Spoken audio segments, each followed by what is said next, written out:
네, 사회 두 번째 시간입니다. 5.18 민주화 운동에 대해서 알아볼 텐데요. 선생님이 이렇게 밑줄 친 거는 여러분들도 꼭 밑줄 치고 다시 한 번 더 살펴보도록 합니다. 지난 시간에 우리가 4.19 혁명에 대해서 알아봤어요. 그래서 4.19 혁명에서 부정선거에 의한 선거를 무효화하고 다시 국민이 재투표를 통해서 올바른 정부가 들어서게 되었죠. 국민들도 우리가 국민이 올바르게 민주주의를 지켰다라는 자신감이 차 있었겠죠. 그런데 새로운 정부가 들어선 지 1년도 안 돼서 박정희가 군인을 동원해서 정권을 잡습니다. 이런 것을 5월 16일 날 군인이 힘으로 나라를 이렇게 권력을 잡았다라고 해서 5.16 군사 정변이 됩니다. 아니 군인들은 국민을 지키라고 다른 나라로부터 국민을 지키라고 했는데 이 탱크를 몰고 시내 곳곳을 돌아다니면서 시민들, 국민들을 위협하고 있는 이런 모습들은 아주 바람직하지 못한 잘못된 행동이 되겠죠. 그래서 5.16 군사정변으로 박정희는 대통령이 되고요. 헌법을 바꿔서 무려 3번까지 할 수 있도록 헌법을 바꿉니다.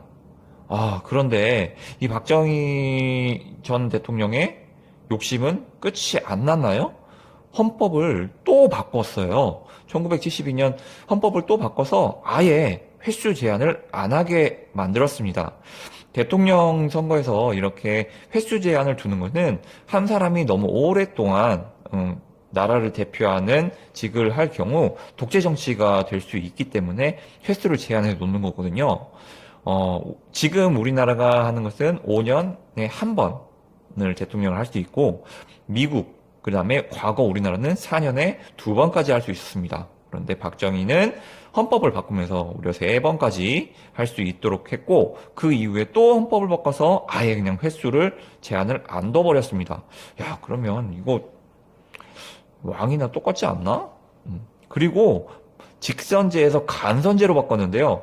직은 직접이란 뜻이고요. 갑은 간접이란 뜻이에요. 직접은 내가 직접 뽑는 거를 대통령을 국민 모두가 직접 뽑는 것을 직선제라고 하고요. 간선제는 일정한 투표할 수 있는 사람만 대통령을 뽑을 수 있는 것을 간선제라고 합니다. 그래서 이런 것을 이렇게 헌법을 바꾼 것을 유신헌법이라고 했는데 유신의 뜻은 낡은 제도를 새롭게 고친다라는 뜻이에요. 옛날 헌법은 낡았으니까 새로운 헌법으로 바꾼다라고 해서 유신헌법이라고 하면서 대통령 횟수를 제한을 안 두고 직선제, 국민이 직접 뽑을 수 있는 것을 간선제, 몇몇 사람만 뽑을 수 있게끔 투표권을 몇몇 사람한테만 주는 것으로 바꿨습니다. 간선제가 왜 위험할까요? 간선제가 위험한 이유는 몇몇 사람만 투표를 할 수 있기 때문에 만약에 나랑 친한 사람만 투표할 수 있게끔 한다면 당연히 내가 되겠죠. 그런데 모두가 뽑는다면 그런 위험성을 줄일 수가 있겠죠. 이렇게 이제 유신 헌법에 의해서 그 대통령을 여러 번 하려고 하는 그런 시도를 했습니다. 당연히 우리나라가 그거에 대해서 가만히 보고 있지 않겠죠? 무려 4.19 혁명의 정신을 가지고 있는 우리나라인데요. 그래서 민주주의를 지키기 위해서 국민들이 노력을 했습니다. 계속 시위도 하고요. 그다음에 신문기사도 내고 하면서 국민의 노력을 했습니다. 1979년 독재 정치를 반대하는 대규모 시위가 열렸어요. 근데 이때 박정희 전 대통령은 부하한테 살해가 됩니다. 살해면 이제 죽임을 당한다는 거죠. 이때 그 박정희 전 대통령이 이제 죽고 나서 그럼 이제 대통령이 없는 거잖아요. 그런데 이 시간에 전두환이라는 군인이 또 예전에 박정희 때처럼 탱크를 몰고 서울 한복판으로 진격을 해서 정권을 잡는 정변을 일으킵니다. 안타깝죠. 국민에 의해서 정부를 세우는 게 아니고요. 그리고 이때 전두환이 정변을 일으켰을 때 시민들은 헌법을 고쳐서 간선제로 했던 것을 직선제로 바꿔달라고 요구를 했습니다. 어떻게 됐을까요? 전국에서 이런 시위가 일어났는데 특히 전라남도 광주에서 대규모 시위가 일어났습니다. 근데 이때도 역시 총을 쏘면서 폭력적으로 시위를 진압을 했어요. 여기서 분노한 이 시민들이 직접 군대를 만들어서 이런 총이나 폭력으로 시위를 진압했던 군인들한테 대항을 했습니다.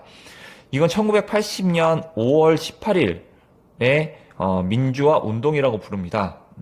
1980년 5월 18일 날 있었던 민주화 운동이거든요. 근데 놀랍게도 이 사실에 대해서 알고 있는 국민이 거의 없었습니다. 왜냐면, 이 군인들이, 전두환을 따르는 이런 군인들이 이런 정보들이 다른 데 알려지지 못하게 꽁꽁 싸매였던 거예요. 그래서 다른 나라에 있는 다른 곳에 있는 지역에 있는 국민들은 이렇게 5월 18일 날 민주화 운동이 일어나는 거에 대해서 전혀 알지 못했어요. 참 안타까운 일이죠. 자, 이 과정에서 많은 사람이 죽었습니다. 시민군으로 참여했었던 대부분의 시민들은 다 사망을 하게 되었습니다. 여기서 우리가 배울 수 있는 교훈을 찾아야겠죠? 5.18 민주화 운동 역시 부당한 정권, 국민이 선발하지 않은 정권에 대해서 국민들이 민주주의를 지키기 위해서 자신의 목숨까지도 버릴 수 있는 그런 의지를 보여줬다는 데에서 큰 의미가 있다고 할 수 있습니다. 영화에서 택시 운전사라고 하는 영화가 있는데, 택시 운전사의 시대적인 배경이 1980년 5월 18일 민주화 운동과 관련된 내용입니다. 나중에 여러분들 시간이 되면은 다시 한번 이 영화를 보는 것도 의미가 있을 것 같습니다.